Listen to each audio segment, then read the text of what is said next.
Good morning, Likoutey Moharan, Zayin Tinyana. Ot Yud. Second paragraph, second column, second paragraph. We've been already a few days on the first Nikuda over here. In a capsule, in a nutshell, tzaddik, that he works with his Talmidim to give them Yirat Shamayim, will cause that the Talmid, like we said, Kol B'Shamayim Ba'aretz, is Mane, Mlukot Haaretz Kevodom, Achamita Mapishpashta, all that, refer to the older classes. So then in Ot Yud, Rabbeinu is saying, if you're zoichet to that, and the time of eating, you're zoichet to something which is called He'erat HaRatzon, which is called Ma Pa'al Ken. You're going to be access at that moment where you're eating to the great desire of longing and yearning to God. If you just use the time where you're sitting down to eat a meal for the proper context, you're not taking it as a break from Avodat Hashem. It's not, here's my reward, here's my geschmack from all my hard work of going to shul, here's my good tasty meal.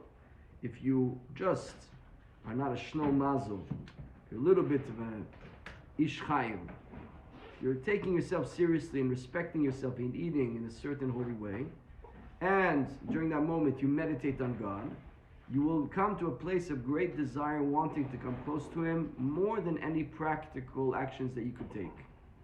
You want to go to shul, you want to daven, you want to give tzedakah, but it's more than that. I want Hashem. That's called your zoichet to a certain makif, which is called ma pa'al ken, like we explained. Says Rabbeinu, Uma shemitgale he'ara haratzon be'et achila. Why is this coming out when you're eating? Daika. Da, says Rabbeinu. Ki mi sherotze lafgog motnav liot mefarnes. If you want to gird your loins, to be a person that has to be a mefarnes, you are a person that wants to give, you need to give money. At a certain point in your life, you're going to see that others are dependent on you for their parnasah. You are called a mefarnes. A guy on his own, when he's a kid, he's not a mefarnes. His parents are giving him everything. At a certain point, he starts to get a few dollars in the pocket. A little bit of money, but still, rent is covered, food is covered, he can buy whatever he wants with the money. He's not yet a mefarnes. Maybe a little older, he's going to mefarnes himself. That's it, you're on your own. You got to pay for your apartment, you got to pay for your food. In our communities, really, we support the kids until they get married. And even after they get married. And ideally, we should take care of the kids at the beginning of the wedding. And if they're learning Torah, we're helping them, we're giving them a hand. At a certain point then, they're also making their own money. But we're making it easier for them to continue their studies to become Ovdei Hashem. So we're giving some, both sides will come together and they'll agree, we'll help them for this amount of years, or maybe it doesn't always happen like that, depending according to the means, but we'll help them with the wedding. And then at a certain point, the person's on his own. And then he's only for himself, mefarnes himself and his wife. Maybe he starts to have a few kids, he has to mefarnes the kids. But then what if he has a business, and he has 50 employees that depend on him for salaries? Or what if he has a kolen, and he has many avrechim that are depending on him? What if he's a mayor, and he has to make sure that there's enough money coming into the city that all these workers are going to get money for their pays? They're going to make budgets. And what if he's a president? So if you're now in a place where you are called somebody who's giving over money to others, giving them parnasah, liten parnasah natiluyim bo, to give parnasah to the ones that are dependent on you, you got to be a soldier. Don't be a schlepper. Don't be a good for nothing. Don't be a guy that doesn't have a certain koach. Take care, suck it up and take care of your obligations. Make it happen. You know why this is? You got to have a little bit of leadership. Authority. In the Sfirot, the Tinyana Parnasah comes from the Sfirah Malchut. Hashem, when He creates the world, he has to find a way to interact with the world in a way that doesn't overwhelm the world. Hashem is obviously Esh Ocheret. How can we have an interaction with Hashem? You cannot have an interaction with the sun. You can't look at the sun. You want to look at Hashem? Hashem created the sun so you understand how far you are from Him and how dangerous it would be if there's no sunglasses to look at Him. That's why there is a sun, for you to understand this. So Hashem, with His Or and Sof, wants to relate to the world. How will He relate to the world? It's like we spoke about in Chaim 1. So He will mitzamtzem His light. He'll take all this Or and Sof and make a vacant space. All this is a metaphor also, okay? It's not necessarily physical, because there's no physicality at this point in time. It's all... So now we take this vacant space, this is all in the Likoutey Arizal. We take this vacant space, and we bring a little bit of light into the vacant space. This is called the Kav of Ein Sof. On this Kav, we put a buffer. It's called the world. Adam Kadmon. And we put Atzilut. And we put all the worlds on top of it. These are buffers to cover the light. The light comes out from little holes inside the clothing, inside this atifa, and it lets a little bit out of it. But the light coming out is buffered. It's filtered. And then it's coming down. And eventually, in all the Olamot, there's what's called Sfirot. Sfirot is from Lashon, it's a few languages. It's a few concepts. One is called a mispar. So infinite becomes now, a number. It becomes separate. It's not infinite, it's a mispar. It's also from Lashon sapir, light. So it's giving you light, and it's giving light that you can access without being overwhelmed. So the Mikubanim will give like an example of like a pure light, but you have a glass with a lot of colors. And so you have a green, a blue, and a red, but what is the light? It's a pure light, but then it comes out in blue, comes out in green, comes out in red. And so Hashem is interacting in the world through the Sfirot, which is actually a concealment, but allowing Him also... They're filters, basically. It's a filter. It's a filter to filter the light, but it's also allowing for you to have access. So it's actually constricting, but it's also revealing. So if you don't constrict, you will be overwhelmed. But so you're not becoming overwhelmed, but it's at the end constricting the light. So it's limiting the light, and it's allowing it to have different access, different tafkidim, because Hashem is one. We cannot say Hashem is chesed and Hashem is gvura. Hashem is one. If you look in Patach Eliyahu, it's speaking about all this. You understand this? Read the Patach Eliyahu. This is what the Zohar is speaking about, all these things. Antu chad v'lo b'cheshban. You are one. At mimale kol amin. You fill all the worlds, and you're not part of the world. Meaning, you have electricity from the electricity tower, and now it's coming into this outlet over here. This is really, really, really, mitzuntzam energy that's not going to bust your phone. Because if you plug in your phone to the tower, it's going to explode the phone. If you plug in to an infinite light, you're finished. You don't exist anymore. So we're mitzamtzem the light for you to plug into it, for you to have access. Now, the energy is going into the phone works one way. It's going into your blender, it's going another way. It's going into your car, it acts another way. But it's all the same energy. But on the interface level, over here, what is happening? What are we experiencing? Because you are experiencing one day chesed, you got a good deal, you made a good sale, you got a lot of money, and the next day you get a bill from the government, you got a gvura. What is it? It's all the same Hashem. It's all one. It's just what interface is it taking, which filters is it taking, which way is the shape taking, which light is it. And so there's many, many sfirot, and one is the sfirah of Malchut, it's the lowest sfirah. It's allowed to speak on Malchut. And all these things, as much as we talk about them, it's hard to get a real grasp on these things. These are esoteric things which we sort of understand, but always are a little bit mate v'lo mate. We understand, but we know we don't understand fully. But parnasah, so everything in the world has a shorsh in the sfirot. Pirush, which sfirah is Hashem using to interact to the world with this interaction? This interaction is through which sfirah? So parnasah is on the sfirah of malchut. Okay? Parnasah is the sfirah of malchut. That's what it's saying. So whenever we're going to say that parnasah is coming, in which sfirah, which medium, which Which light, which color is he shining through? It's shining through the color of Malchut. That's what it says here. Ki kol ha'parnasa nimshechet mimalchut. Parnasha is coming from this place of Malchut. K'mo shekatuv b'melech, ilana dichazeta de reva o takif, mezana de koreba antu malka. Daniel, when speaking to Nebuchadnezzar, he has a dream. Nebuchadnezzar had a dream. And in the dream, it's a big long dream, and then Daniel is explaining, the prophet Daniel is explaining the dream to Nebuchadnezzar. You saw this big tree in your dream. De ravau takif, that is great and strong. Umezone de kureba, all the parnasas in that tree. Antu manka, you're the king. You're the king, you have the parnasa, you're the tree, etc. But Rabben is using this to teach us that mezona is from Malchut. Mezona de koreba antu malka. You're the melech, the mazon is through you. So therefore, you see that parnasa, mazon, comes from the sfira Malchut. And therefore, Nebuchadnezzar, that he's the melech, he has in him all the parnasot of the people. Alken, mi shirotze lekabel parnasa, tzarich shiye lo ksat memshala. Since parnasa is coming from Malchut, so if you want to get parnasa, you have to have some connection with Malchut. And Malchut, by definition, is authority. If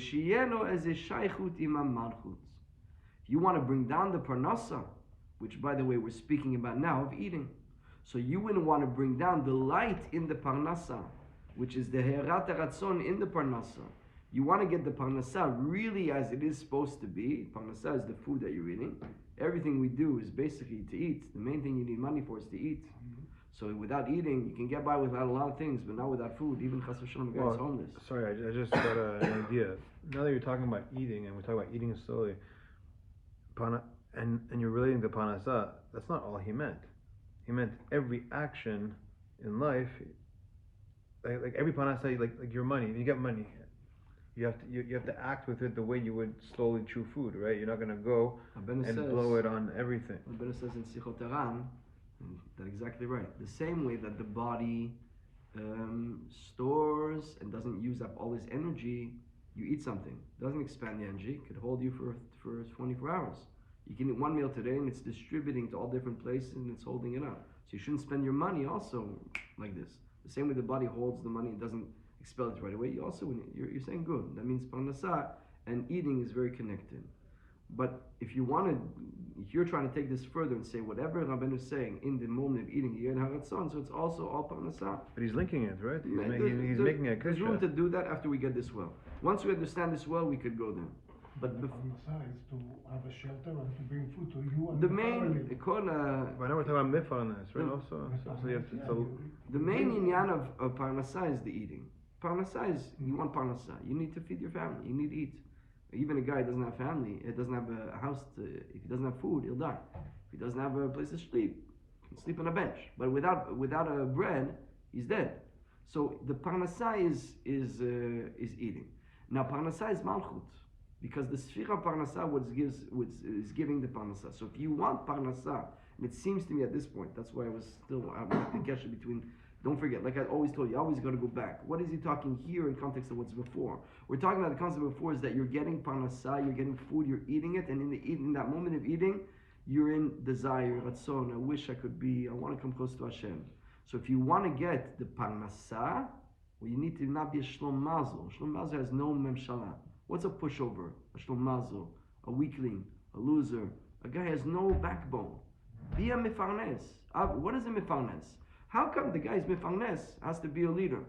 You see that? The guy's a leader. He's not the smartest guy. He's not the brightest guy. He's not, but the guy, he's the boss. He's the CEO. He has employees. He's the president. What does he have already? He has one thing. He has to give parnasa. So he has to have a malchut. What is malchut? By the way, malchut peh. In the sfirot, in your body, you also have all the sfirot in your body. You know that, right? So you have chesed, that's the right arm. You have gvura, it's the left arm. Meaning all of these things that Hashem is doing to the world, He wants you to understand them. So He's gonna create you in a likeness of the Sfirot. I want you to understand this. Hashem wants you to understand the way He's running the world. I'm gonna understand Hashem through my body. How? Because Hashem, like I told you before, runs the world through the Sfirot. not to overwhelm the world. So he creates your body in an image of the Sfirot. So your body actually can help you understand the Sfirot. The same way that you have Chokhmah and Binah, you have two ways of thinking. This is completely far removed from Hashem's Chokhmah and Binah. But you also, on your little tiny level, have a Chokhmah and Binah. Chokhmah is the big picture. Wow, the end result. Sof davar b'machshavat tchila. What store am I going to build? What shul am I going to build? How's my house going to look? I see the energy. You know, some people, I see the people coming. I'm making a kiddush in my house. My kids are here. I see the energy, the party, but one second, it takes a lot of things together. Okay, now what I got to do there? I got to buy a land. I got to get an architect. I got to get plans. I got to get a permit. I got to get money. I got to hire the right guy. I got to supervise him. Bina, the woman is bina. You give the zera to the woman, and that's the whole DNA of the person. But the woman becomes something in the body, and it develops into a human inside the stomach. The woman is bina. Bina yeterashiyaz. That is the completion of both. So you had the big picture. You were able to execute. Now you got the house, and now you're making the kiddush. And now everybody's happy. And now what are you going to do next? That's that. So you have inside of you chokhmah bina b'dat. Obviously, it's light years away from what Hashem's chokhmah bina b'dat is. Can't compare it. But still, you can understand. In order to you understand Hashem's chokhmah, we give you chokhmah. And even though usually we don't really speak about those places, the same way that in medicine they don't understand the brain. Why don't they understand everything about the body, but the brain doesn't understand? Because in the sfirot, it's very hard to understand. It's very hard for us to understand the sfirot of the chokhmah of Hashem, the chabad of Hashem. It's hard for us to go there. But it's much easier to understand the chesed of Hashem.